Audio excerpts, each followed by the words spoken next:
Miközben az idő múlásával mindig kiderül, hogy igazunk volt akkor, amikor lerántottuk, és továbbra is lerántjuk a leplet a világ irányítóiról, egyre intenzívebben próbálnak támadni és hitelteleníteni. Ez milyen Conteo? Hát hogy lenne ez Conteo? Mai videómban éppen arra fogok rámutatni, hogy amit a leginkább összeesküvés elméletnek szoktak nevezni, tehát az új világrend kialakítását, az mára bizonyossággá vált.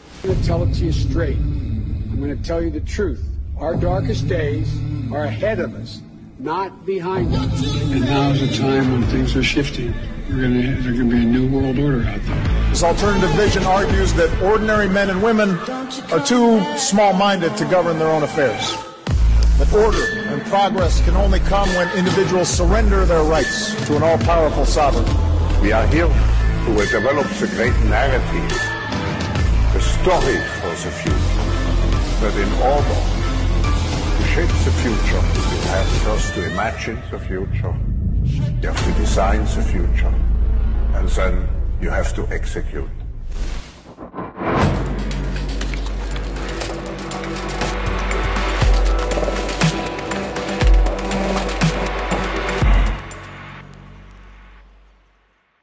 Nagyon fáj azoknak, akikről évek óta igyekszem lerántani a leplet, hogy most már egyre több emberhez tudom eljutatni az igazságot, és nagyon fáj nekik az is, hogy utólag mindig kiderül, hogy igazunk volt. Éppen ezért most már megpróbálnak támadni, és megpróbálnak elhallgattatni, de miután ez nem sikerült, ezért a hiteltelenítés eszközéhez nyúltak, és megjelentek az úgynevezett tényellenőrök, akik érdekes módon az elsők között éppen az én videóimat vették úgynevezett tényellenőrzés alá, csak hogy kiderült, hogy a tényeket én mondom, ők viszont éppen azok, akik manipulálni próbálnak. Még február elején igyekezett a Lakmus Conteósnak bemutatni, amikor levelet kaptam a Neuberger Eszter nevű tényfeltárótól. Ebben megpróbálta cáfolni a januári videómat, amelyben arról számoltam be, hogy lőfegyverekkel felszerelkezett migráns bűnbandák telepedtek meg a magyar-szerb határ térségében. Miután azonban elküldtem a bizonyítékaimat, a lejárató cikkét nem tudta leközölni. Ma pedig már bizonyítékot sem kell a januári állításaimról küldenem, hiszen már halálos áldozata is van a lőfegyverekkel lövöldöző migráns bűnbandáknak. A tényellenőrök mögött természetesen éppen azok állnak, akikről rendszeresen lerántom a leplet. Nézzék csak meg, hogy például a Lakmus mögött miféle globalista háló húzódik meg.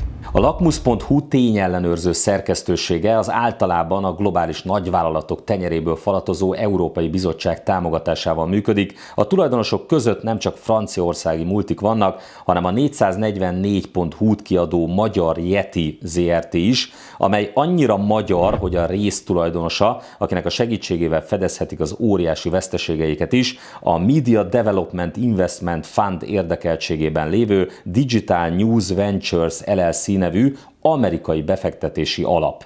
Ezek az amerikai befektetési alapok pedig valójában a közvéleményt alakítani akaró globális nagyvállalatokat, bankokat rejtenek, vagyis globális disznófejű nagyurakat. Persze most már a hazai, a globális disznófejű nagyuraknál jóval kisebb hatalommal és pénzzel rendelkező, de ugyanúgy a magyarokon élősködő, itthoni disznófejű nagyurakat is zavarja a tényfeltáró munkám. A Fidesz közeli Kontra.hu című lap például a napokban vett célba. Ilyen hangzatos címmel támadnak. Lerántjuk a leplet Toroczkai László YouTube csatornájáról. Aztán így folytatják, és ebből az idézetből ki is derül, hogy tulajdonképpen mi is a fő problémájuk velem. Kevés olyan magyar politikus van, aki saját és pártja népszerűségének felépítéséhez olyan sikeresen használta volna a közösségi médiát, mint Toroczkai László, a Mi Hazánk mozgalom elnöke és parlamenti frakció vezetője. Az fáj tehát nekik igazán, hogy egyre több emberhez tudom eljuttatni az igazságot, és aztán a fideszes lap pontosan ugyanazzal és ugyanolyan módszerrel kezd támadni, mint ahogy azt a globalista portálok teszik. Toroczkai YouTube csatornájának célja ugyanis nem az informálás és a szórakoztatás, hanem a hergelés, a befolyásolás, előítéletek, összeesküvés elméletek, részigazságok és szuggesztív kérdések segítségével. Végül pedig jön a globális disznófejű nagy nagyurakat itthon kicsiben másoló Fidesz holdudvarába tartozó lap dilemmája. Nem tudjuk eldönteni, hogy ijesztőnek vagy tanulságosnak láttuk-e a Torockai YouTube csatornát, mint sikeres politikai terméket, ugyanis láthatóan működik a Bilderberg csoporttal, gyíkemberekkel, Covid diktatúrával való fenyegetőzés. 159 000 néző nem iratkozik fel véletlenül. Nos, pontosan azért iratkozott fel már 160 000 ember erre a csatornára, mert nem gyíkemberekről beszélek. Bilderberg csoportról, Covid diktatúráról igen, de gyíkemberekről nem. És olyan cáfolhatatlan bizonyítékokat szoktam bemutatni, amivel bizony azok sem tudnak mit kezdeni, akikről lerántom a leplet. És olyan forrásokat használok általában, amelyek pontosan azoktól származnak, akikről a leplet leszoktam rántani. Nézzünk erre rögtön néhány példát. Ez milyen Conteo? Hát hogy lenne ez Conteo? Azt szokták mondani, hogy az csupán egy összeesküvés elmélet, hogy itt egy új világrend alakul. Hát mutatom, hogy kik azok a gyíkemberek, akik hozzám hasonlóan beszélnek erről az új világrendről, amelyeket évtizedek óta építgetnek, terveznek, és amelynek a megvalósítása az elmúlt években és különösen az ukrajnai háború óta rendkívüli módon felgyorsult. We are at an inflection point, I believe, in the world economy. Not just the world economy, in the world. It occurs every 3 or 4 generations. As one of the top military people said to me in a secure meeting the other day, 60 million people died between 1900 and 1946. And since then we established a liberal world order, and that hadn't happened in a long while. A lot of people died, but nowhere near the chaos.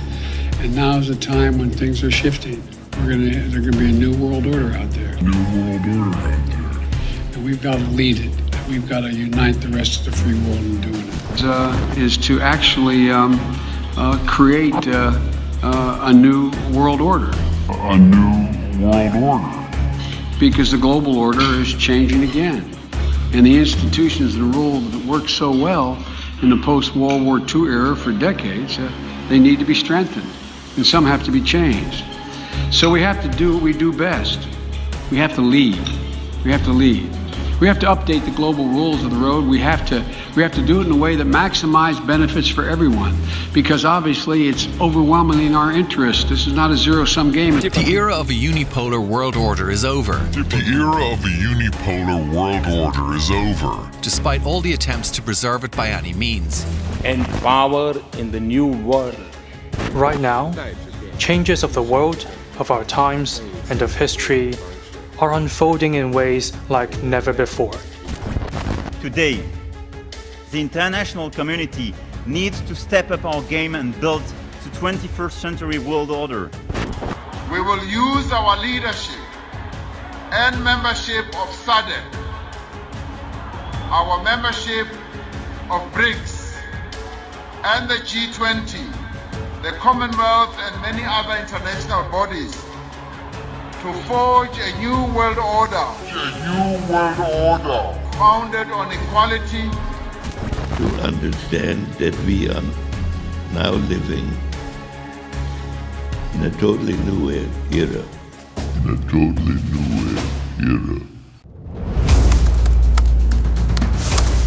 És hogy milyen ez az új világrend? Hogyha röviden, tömören, dióhéjban szeretnénk azt megfogalmazni, hogy milyen volt az eddigi világrend, akkor azt mondhatnánk, hogy az Amerikai Egyesült Államok vezetésével egy egypólusú világrendre törekedtek.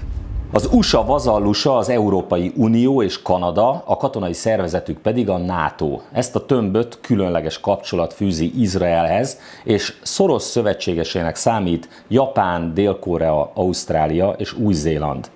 Ennek az Amerikai Egyesült Államok köré épülő tömbnek, amelyet nevezzünk most egyszerűen kék tömbnek, a világ feletti hatalma főként az európai gyökerű ember munkájának, szorgalmának és tehetségének köszönhető gazdaságra és a katonai erejére épült, de a fő eszköz az úgynevezett fedezet nélküli pénz és a dollár alapú elszámolás. A kék tömbben a valódi hatalom kevésbé van a kormányok kezében, sokkal inkább globális nagyvállalatok, bankok, pénzemberek számítanak a hatalom igazi birtokosainak. Ezek az átlagemberek számára sokszor láthatatlan erők olyan ernyőszervezetekben öltenek testet, mint a Világgazdasági Fórum vagy a Bilderberg csoport. A kék tömb az elmúlt évtizedekben a hidegháború megszűnése után folyamatosan terjeszkedni kezdett. Láthatóan egyfajta modern kolonizációs, gyarmati politikát folytatott az egész világon. Sorban csatlakoztak a NATO-hoz az egykori szocialista tömb országai Közép- és Kelet-Európában, bővült az Európai Unió, és senki sem kérdőjelezte meg a fedezet nélküli pénz rendszerét és a dollár alapú elszámolást. Ez az energiahordozókkal való kereskedelem szempontjából kiemelten fontos, de korábban ott sem kérdőjelezte meg senki sem az amerikai fizetőeszköz kulcsvaluta pozícióját. Az elmúlt évtizedben azonban óriási változások kezdődtek, és ennek az óriási változásnak a motorja az, hogy Kína gazdasága szépen felzárkózott az Amerikai Egyesült Államok, illetve az Európai Unió gazdaságához. Sőt, 2022-re Kína GDP-je megelőzte az Európai Unióét, igaz, ehhez a Brexit is kellett, de tény, hogy a kínai gazdaság mára az amerikai mögött a második helyen áll. És ha a gazdasági növekedés ütemét nézzük, akkor ez a folyamat a jövőben csak erősödni fog, ugyanis miközben az Amerikai Egyesült Államok gazdasági növekedése 5,7%-os, az Európai Unióé pedig 5,2%, addig Kína gazdasági növekedése 8,1%-os. És van még egy fontos szereplő, a szintén egyre jobban felzárkózó India, ahol a növekedés üteme közel 9%-os. Putyin eközben megszilárdította a hatalmát, és 2010-től jelentős haderőfejlesztést hajtottak végre Oroszországban. Megújították a fegyveres erők haditechnikai eszközeinek 45%-át. Fejlesztették a haditengerészetet, és új fegyverekkel, például hiperszónikus sebességű, precíziós stratégiai rakétákkal szerelték fel az orosz hadsereget. 2015 után pedig megújult az orosz nukleáris arzenál is, amely jelenleg a legnagyobb az egész világon, az összes nukleáris töltet számát tekintve Oroszország még az Amerikai Egyesült Államokat is megelőzi. Mindezek fényében nem meglepő, hogy 2009-ben az oroszországi Jekatyerinburgban Oroszország, Kína, India és Brazília vezetői úgy döntöttek, hogy létrehozzák a saját szövetségüket, amely később Dél-Afrikával bővült. Az országok kezdőbetűiből összeállt a név is, BRICS. Ezzel pedig hadat üzentek az amerikaiak által uralt egypólusú világrendnek. Nézzünk gyorsan egy összehasonlítást. Az USA, az Európai Unió és Kanada területe együtt összesen több mint 24 millió négyzetkilométer. A BRICS területe ezzel szemben közel 40 millió négyzetkilométer. A BRICS államok tehát majdnem kétszer akkora területűek, mint Amerika, az Európai Unió és Kanada együtt, tehát majdnem a Föld teljes szárazföld területének 27%-át jelentik. A lakosság esetében még ennél is nagyobb a BRICS fölénye. Az Egyesült Államok, az Európai Unió és Kanada lakossága együtt közel 818 millió fő, míg a BRICS lakossága 3 milliárd 159 millió fő. Ez azt jelenti, hogy a Föld teljes népességének 40%-a az 5 BRICS államban él. Egyetlen mutató van, ahol még nem a BRICS vezet, ez pedig a bruttó hazai termék, vagyis a GDP. Az USA, az EU és Kanada részesedése ugyanis a világ GDP-jéből 40%. A BRICS részesedése a világ GDP-jéből 24%. Ugye annak tükrében, hogy a BRICS államainak a gazdasági növekedése sokkal gyorsabb, mint a kék tömb országaié, világos, hogy az idő a BRICS-nek dolgozik. Az tehát már a BRICS megalakításának pillanatában egyértelmű volt, hogy ez egy hadüzenet az amerikaiak által uralt egypólusú világrend felé. Ennek ellenére azért eddig meglehetősen óvatos politikát folytattak a BRICS államai. Ennek fő oka az, hogy egyelőre még le vannak szakadva az amerikai, és hát sokáig le voltak szakadva az európai gazdaságtól is. A másik pedig, hogy függőségi viszonyban vannak Amerikától, illetve Európától. A kínaiak még most is óvatosabbak, láthatóan tartanak attól, hogy esetleg az ukrajnai háború miatti szankciókat az ő gazdaságukra is kiterjesztik. A kék tömb ugyanakkor a BRICS megalakulása után nemhogy visszavett volna a terjeszkedésből, hanem egyre durvábban nyomul előre. És nem csupán a NATO terjeszkedésére gondolok, amely már elérte az egykori Szovjetunión belüli területeket, hanem arra a már-már beteges központosítási folyamatra, amelyet a Világgazdasági Fórum első embere, Klaus Schwab hirdetett meg, de erről álmodozik a Facebook vezér Mark Zuckerberg is, aki szintén a Világgazdasági Fórum tagja, és őket követve persze a kék tömb politikai vezetői is állandóan a csippekről és meta-univerzumokról beszélnek. Au bout de ça, on parle de puces qu'on pourra s'implanter. Ce sera quand ça? Certainement dans les 10 années à venir. Et d'abord, on va les implanter dans nos vêtements, c'est-à-dire wearables, comme on le dit. Et après, on pourrait s'imaginer qu'on les implante dans nos cerveaux ou dans nos topos. Et à la fin, peut-être il y a une communication directe entre notre cerveau et le monde digital.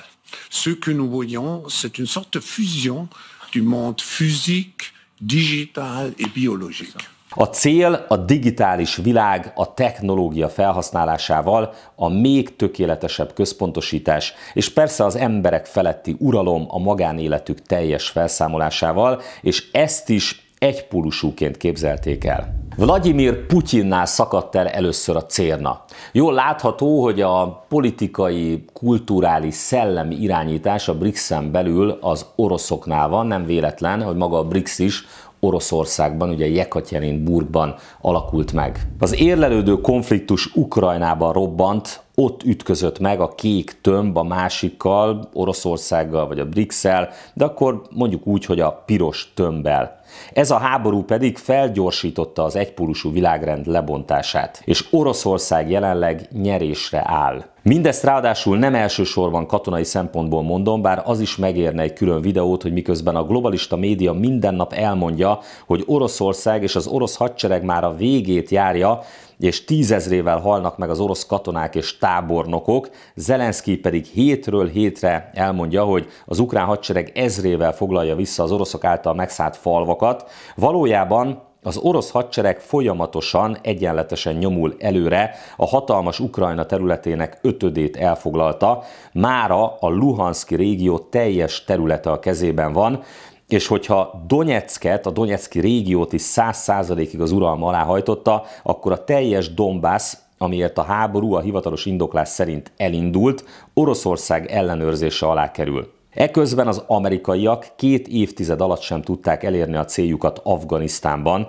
Az amerikai hadsereg feladta a harcot a tálibok ellen, és kivonult az országból. Sőt, még az USA kabuli nagykövetségét is felszámolták. Pedig Afganisztánnak nem küldte a félvilág folyamatosan a fegyvereket és a pénzt a háborúhoz. De hogy az előbb mondtam, végső soron nem a katonai sikerek vezetnek oda, hogy megdől az egypólusú világrend koncepciója, hanem a szankciók, amelyek bumerángként viselkednek. Miközben a szankciók az európai gazdaságot tönkreteszik, energiaválságot, recessziót, brutális inflációt okoznak, valójában felgyorsítják a Világgazdasági Fórum rémálmának, a kétpólusú világrendnek a megszületését. Ne feledjük, ahogy azt az Eltitkolt igazság az ukrajnai háború mögött című videómban részletesen bemutattam, hogy a Világgazdasági Fórum az elmúlt években egyetlen orosz nagyvállalatot sem engedett a sorai közé, de még a háború kitörése előtt meghívta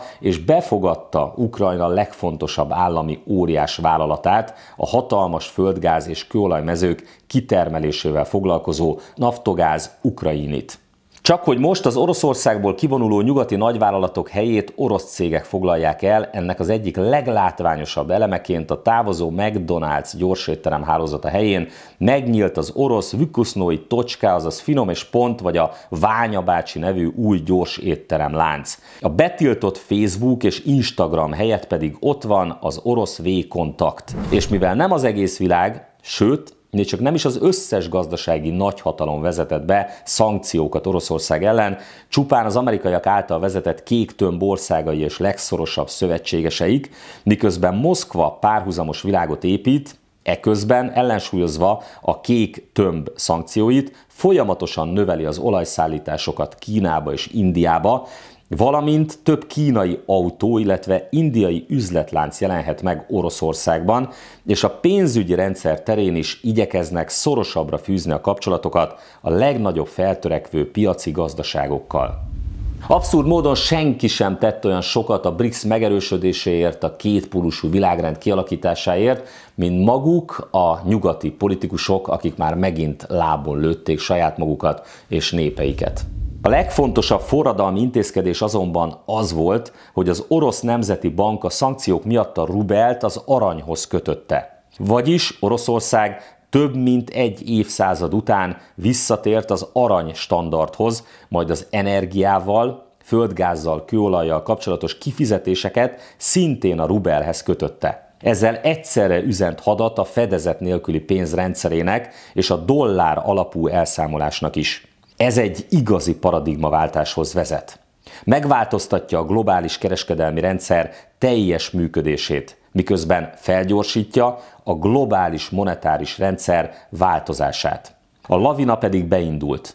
Szaúd-Arábia például már is dollár helyett juan alapú elszámolást fontolgat a kínai olajügyletek lebonyolításánál. Mindez persze azonnal megerősítette a rubelt, ami az aranystandardhoz való visszatérés bejelentése után azonnal szárnyalni kezdett. Nézzenek csak rá erre az ábrára. Jól látható, hogy nem is tudnak vele a globális spekulánsok úgy játszani, mint a magyar forinttal, amely éppen minden idők legnagyobb zuhanását éli meg. Az már egy következő videó témája lesz majd, hogy bemutassam, hogy a két pólus közül gazdasági, ideológiai, szellemi, politikai értelemben melyik kedvezőbb Magyarország számára. És végül maradt itt még egy kérdés, hogy morálisan kinek van igaza. Nos, az a helyzet, hogy mind a két tömb a hatalmat akarja, és ilyen esetekben az erkölcsi kérdések bizony sokszor háttérbe szorulnak. Do you respect Putin? I do respect him. Do you? But Why? Well, I respect a lot of people, but that doesn't mean I'm going to get along with him. He's a leader of his country. I say it's better to get along with Russia than not. And if Russia helps us in the fight against ISIS, which is a major fight, and Islamic terrorism all over the world, right? Major fight, that's a good thing. Will I get along with him? I have no idea. It's very He's a possible killer, I though. won't. Putin's a killer. A lot of killers. We got a lot of killers. Why, you think our country's so innocent?